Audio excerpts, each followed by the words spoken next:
part of Governor Evers' plan includes a rollback of the state's minimum markup law on fuel. But what exactly is the minimum markup law, and how does it impact gas prices? Political reporter Jessica Arp has tonight's reality check. The measure is technically known as the Wisconsin Unfair Sales Act, but over the years it's become known as the minimum markup law. What does it do? Passed in 1939, its aim was to stop businesses from artificially selling items below cost, known as a loss leader, in order to get customers in the door and drive a competitor out of business.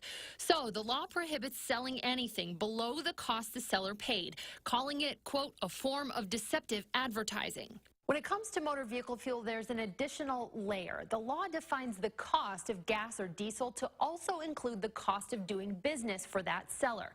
That includes things like taxes, inspection, and transportation fees for that fuel. What kind of cost does that add? Well, here's a breakdown. Today, the current terminal or wholesale price for gas is $1.79.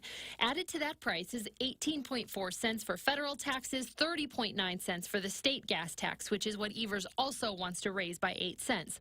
Those cost of doing business fees then are 2 cents for inspection fees, 2.5 cents for transportation. That means a minimum price of $2.32 to get gas. The average retail price in Madison for gas today is $2.34.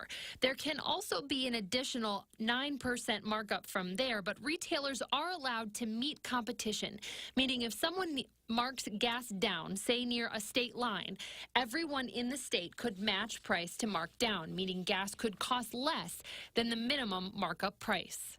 The key question that will be discussed in the coming months is whether repealing this measure could hurt retailers.